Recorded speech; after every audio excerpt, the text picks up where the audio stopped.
let's talk about more like the best way for youths to be empowered. I'm thinking, if someone were to ask you, for example, what your views are in terms of creating an atmosphere for youth empowerment, what would be the first thing that comes to mind?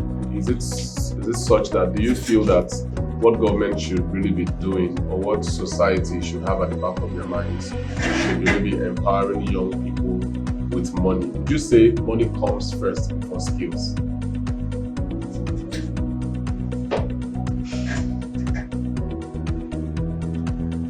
Cut. Which course? Take what? No, it's this one. Should money come first before skill acquisition? Should it be all about money without skills? Or do you feel like people have money, then they can find the right skills? Or you feel they should have the skills first before they talk about money? What's your take, really? I think skills should come first, because with skills you can actually acquire money. With skills you can acquire money. Yeah. Can you tell me one of such skills? Maybe I should go and acquire that skill now so that money can We have a lot of skills. There's shoemaking, there's baking, there's what else? hair making. Yeah, there are a lot of skills actually Okay. that you can use and acquire money. So, what skills have you acquired personally? I can bake. You can bake. When last did you bake? Last year. When last did you bake and get paid for baking? I've never used my baking skill. Then would you call a skill if it doesn't generate value in terms of the reward system? A skill. Because I'm trying to let you know now that you don't have a skill. That's my goal. a skill that is not used to make money is a hobby. That's what I'm saying. Okay, so what you're saying is that your hobby is baking. Yeah. Your hobby is baking. So if you were to translate that hobby now into something that translates value at the end of the day, how would you go about it? What do you think are these first steps for you to take to move from baking as a hobby to baking for making money, putting food on your table, paying your rent, keeping yourself clean, clothing yourself, being an independent woman? What would be that first thing that you feel you can actually start doing to achieve that? You have to start, I think, advance. Start to do, going from there to like expand your business for you. Those people, from there, you start adverts, online adverts. Have you advertised online before?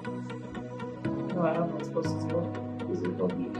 Have you sold anything to people before that required you to run some form of adverts, even though it's not digital ads? Yes, I have. Can you share your experience? Is it that experience that you were dashing people your shoes? Yes! You can imagine this young lady. God. She bought a lot of shoes with money.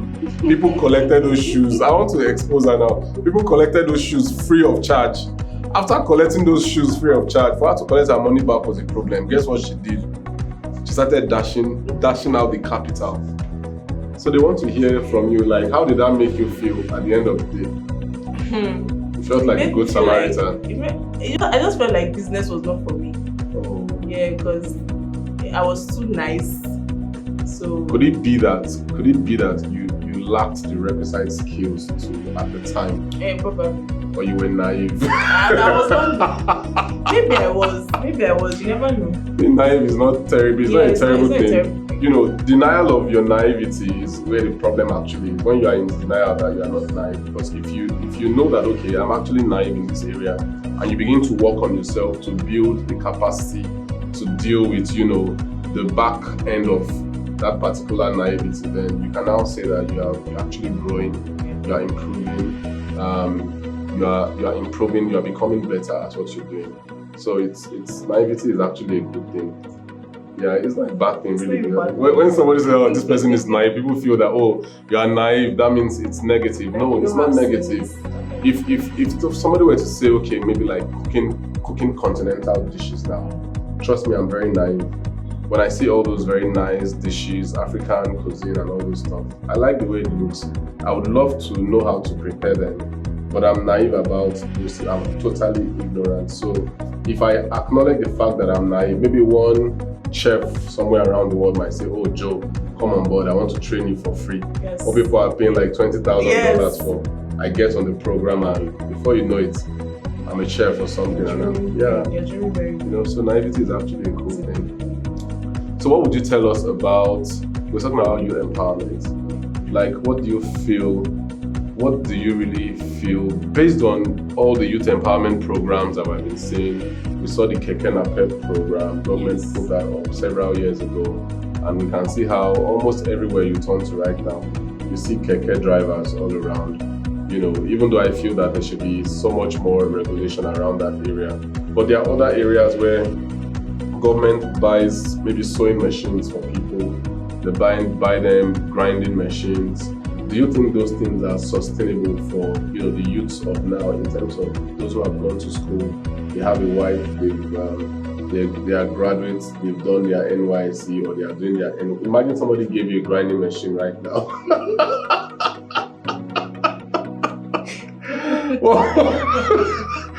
What would you use? What would you do with it? Grind. Like you, would you grind? Me. Yes. Personally. Can you see a future with a grinding business? It's about what you see. You could start with maybe one grinding machine, before you know you're like 100 grinding machines and all that. Like, do you think the average graduate can see a future maybe selling puff, or people are already even doing it and making millions out of it? Yes. But for this generation, I don't think so.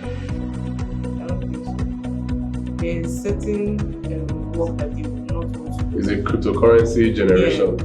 But something Digital like currencies, all those sewing, stuff, they've made sewing Look another thing. glamorous, Yeah. They've made it look like they call themselves fashion designers, not tailors anymore. Yeah. So there are some skills that they still consider, but there are some things that they will not do. Like akara. They will not do. But people export akara. I heard a story, really, sincerely. Yes.